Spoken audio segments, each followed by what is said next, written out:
Hello everyone, it's vacation time again, and in this time Nicole and I are going to Florida for a 4-night cruise aboard Celebrity Reflection. And in this video we're going to go over the planning for this cruise, what we're going to be doing before and after. So I'm Travis. And I'm Nicole. Let's get wanderlost.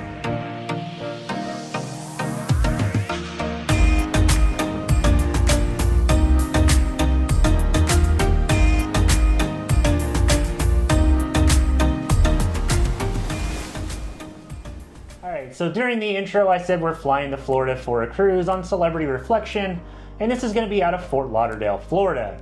So we're going to fly there on Southwest Airlines, and we booked the plane tickets on the Chase travel website and actually used some of our travel points to get the flights for free, which is always good. In Fort Lauderdale, we are staying at the AC Hotel in the Fort Lauderdale airport area. We selected this hotel because of its vicinity to the Fort Lauderdale airport and the cruise terminal. They also have a shuttle service that'll pick you up from the airport and take you to the cruise terminal the day of your cruise. We booked this hotel on the Marriott Bonvoy app, and we're going to get some points basically towards our status through Marriott Bonvoy. So what else are we going to be doing in Fort Lauderdale since we're flying in a day early? We're actually meeting some friends there that we're actually going on the cruise with. It's their first cruise ever. And we're going to go to, more than likely, the Hollywood Hard Rock Hotel in Hollywood, Florida to check out that entire resort. Because even though we're kind of originally from Florida, we've never actually been there. And then we had some plans to check out the Fort Lauderdale beach and some sites and stuff around that area, because our friends that we're going with have never even been to Florida before, so we're going to kind of show them around the Fort Lauderdale area. But the main thing is to go to the Hard Rock Hotel in Hollywood and check out the guitar show and some of the stuff that they do at that hotel and casino. So on our last cruise aboard Voyager of the Seas, we did hit diamond status with Royal Caribbean's Crown and Anchor program, and we had always said once we reached diamond, we would then switch over and try a celebrity cruise, because in case you didn't know, they will actually share or match loyalty status. So once you are diamond with Royal Caribbean, you can then sign up for Celebrity's loyalty program called Captain's Club, and they will match you to their elite status, which gives you a couple perks through them, such as breakfast and cocktail hours included. So we are excited to try Celebrity on the Reflection. All right, let's talk about the ship we'll be on and why we selected this ship. So we're going to be on Celebrity Reflection, which is the largest and last of the Solstice class Celebrity ships. It launched in 2012, and it was the largest ship in the Celebrity fleet when it came out, with a passenger capacity of a little over 3,000 people. We selected this ship because it would be somewhat newer, and it would be a lot newer than, say, Voyager of the Seas, the last ship we were on, and it would have a lot of the modern amenities and stuff that we like when we go cruising. The other reason why we selected this ship is it goes to Key West and Coco K. We are from Florida, and we've never been to Key West, which seems really weird, but this will be a really good first trip to go there on a cruise ship.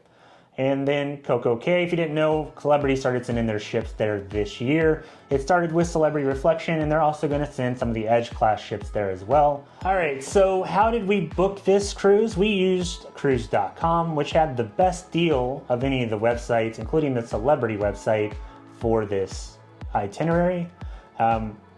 With cruise.com, we got included gratuities and basically the best overall price included in that. So Celebrity actually does some of their pricing where they actually include like an all-inclusive price, which includes drink packages and Wi-Fi, that sort of thing. We didn't do that. We just did the outright fare, which included gratuities, and then we booked our packages separate to that. We have an obstructed balcony near the back of the ship.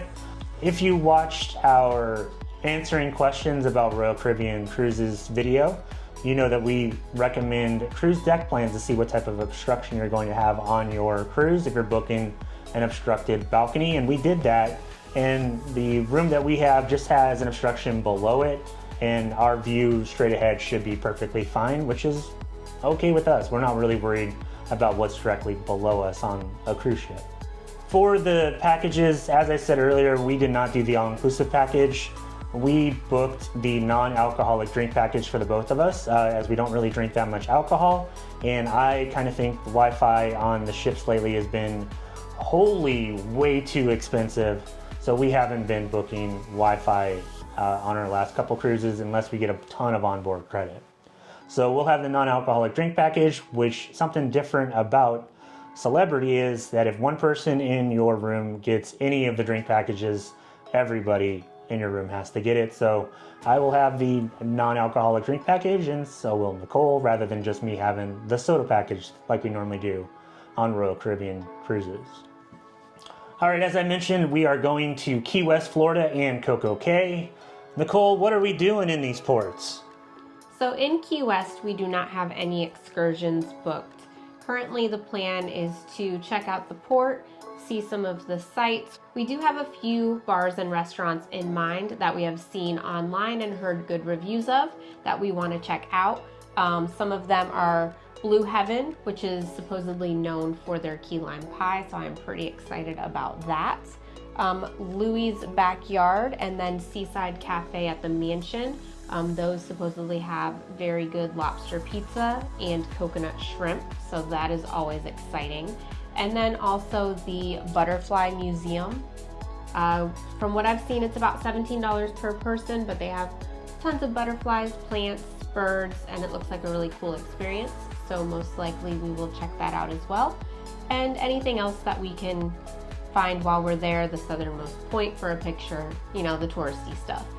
So for our day at Coco K, we do have technically one excursion booked, but it's really not an excursion. It's just that we can pick up snorkeling equipment when we get to the island. So we are going to go snorkeling. We are going to go to the Oasis pool, the pool bar, obviously get some snacks. We are thinking about maybe doing the water park this time because it does seem like on this sailing, the admission to the water park is much more affordable than what it has been on some of our other Royal Caribbean ships. The larger ships, when we've gone to Coco K, the prices seem like they've been over $100 per person. And on Celebrity Reflection, it's only about $55. So we're thinking about it. We'll see. That's the really cool thing about going to Coco K with smaller ships.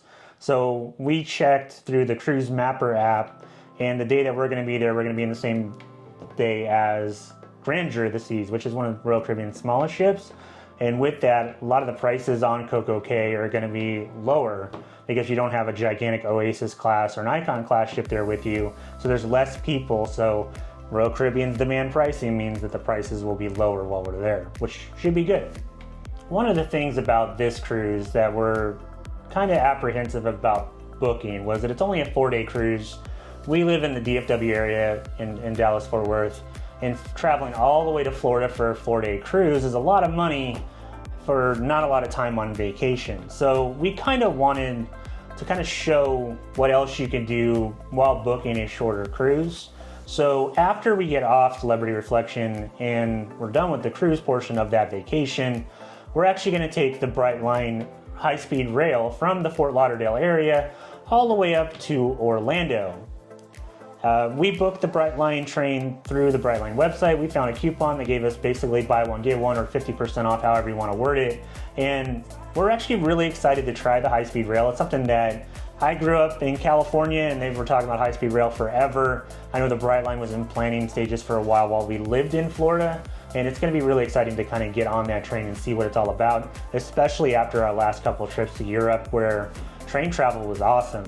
So hopefully it catches on in America, and it's as cool as what people are saying it is. So Fort Lauderdale to Orlando in a couple hours without having to rent a car is a game changer in my opinion.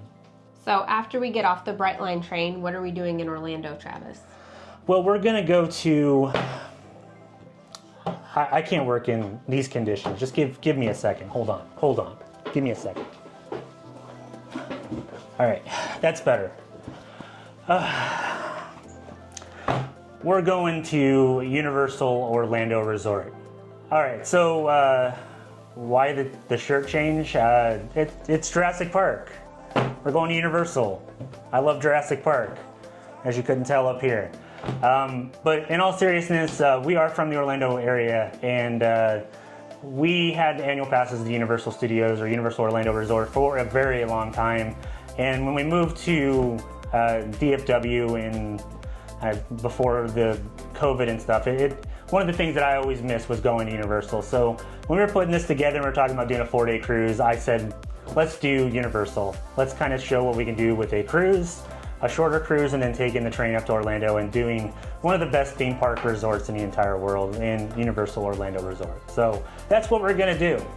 So with this, we booked a vacation package through the Universal Orlando website. We are doing a 4-day park-to-park ticket, which means we can go to Volcano Bay and the 2 theme parks, Islands of Adventure and Universal Studios, over the 4-day period that we're going to be there.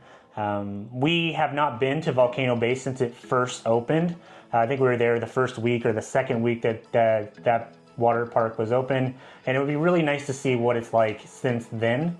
I'm really looking forward to riding Velocicoaster again. We did that on a quick trip to Orlando in 2022, and it's by far the best roller coaster at any theme park anywhere. So that's what I'm excited about. So Nicole, what are you excited about with going to Universal Orlando? I'm excited to go back on Hagrid's Motorbike Adventure. We were only able to do it once on that last trip to Universal since it was just a quick kind of work trip. And hopefully this time it doesn't break down. Yes, which is Hagrid is known for doing. We also have dinner reservations for one of the nights at Mythos. Mythos is kind of a legendary, at least people say it's a legendary theme park restaurant. If you ever read Theme Park Insider, which is a website, it almost always wins the best inside a theme park type restaurant. I tried it about, 10 or 12 years ago, and it was okay. So we're really interested to try it again to see if it lives up to the hype that most people say it does. And also there's some stuff that has changed that we haven't gotten to check out since we moved to DFW, even on our short trip in 2022, like the Bourne Stuntacular and some of the other smaller things that they've changed. We love theme parks, and Universal is one of our favorite places to go, and it's going to be awesome to be back there again. So with the vacation package that we booked, we will be staying at Aventura Hotel, which is one of Universal's newer hotels, and we actually have never stayed there before, so that will be new and exciting. We usually always stay at Cabana Bay just because we love it, but we're branching out a little bit, trying something new. Hopefully we enjoy this one just as much. We did want to book one of the premier hotels mainly because you do get that express pass included, but currently with the difference in price, we just couldn't really justify it. So we will be at Aventura. The really cool thing about staying on Universal Orlando property, and one of the hotels that Universal owns, is the fact that you get access to all the hotels. So all the pool areas, you get access to the water transportation, the garden walks, just literally right on property and right next to City Walk. So if we're at Aventura, we can actually walk across the street over to Cabana Bay and use the lazy river at Cabana Bay, or go over to Sapphire Falls for a little bit more relaxed experience. It should be a really good time and very relaxing in between the times that we're riding roller coasters and all that sort of stuff. So really looking forward to it. It's our first time that we're going to be at Universal for more than just a couple hours. Since we moved to DFW, how long ago was that? Like 5-6 years ago. So it's going to be amazing. I can't wait. So we've said plenty of times that we came from the Orlando market before moving to DFW, and there are some other things that we're going to do in Orlando in between going to the theme parks. So Nicole, what else are we going to be doing? So while we're in Orlando, we will also be checking out some of our favorite restaurants that we have missed since we have moved to Texas. One of them's not a restaurant, it's Publix, to get a pub sub, but if you know, you know. Sushi Eat Station, which is a fast build-your-own sushi burrito restaurant, which is fantastic. Kobe for hibachi, because we do not have good hibachi here in Texas. Four Rivers Barbecue, which is good classic barbecue. Yeah, we're from Texas, but Four Rivers is better. And then also we're going to be checking out a new one, which is going to be Jeff's Bagel Run. If you ever heard of Jeff's Bagel Run, it's a breakfast bagel place. It's actually started by a former manager of mine, so we're gonna check it out. It opened up after we moved to Texas, so I'm excited to try that. We're also gonna be hanging out with some friends. We have plenty of friends in the Orlando market, and that'll be great. Looking forward to that as well. So we have a full trip planned with this. So we took a 4-day cruise aboard Celebrity Reflection, something that we wanted to try and going to places that we wanted to go to, like Key West, and turned it into a longer vacation by taking the Brightline up to the Orlando market to go to some theme parks, some restaurants, and to hang out with some friends in our former hometown. So we're looking really forward to this trip. It's one of the few trips I've actually been counting down the days for the last 4 months. So I can't wait. Hopefully it's good, and hopefully our planning works out with everything that we've put together to make it as seamless and fun as possible. So if you have any questions about our planning that went into this trip in general, or how we booked, say, the Universal package or the cruise on Celebrity Reflection or any of that sort of stuff, please leave them in the comment section below. I need something to do at work occasionally, so I like to answer questions from everybody who watches our videos. It keeps me busy, so I enjoy doing it. So that's kind of the end of the video. We're looking all really forward to bringing you some new content over the next several weeks. If you like this video or like our trips, please make sure you like this video and subscribe to the channel. And as always, if you need us, we'll be up in not the Windjammer on Celebrity Reflection, it's the Ocean View Cafe. So we'll be up there. I'm Travis. And I'm Nicole. Thanks for watching.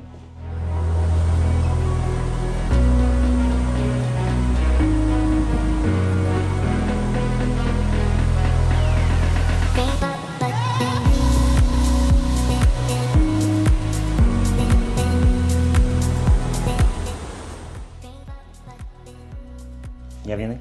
No. Cool. Nicole doesn't talk a lot, if you notice. It's great. Thank you.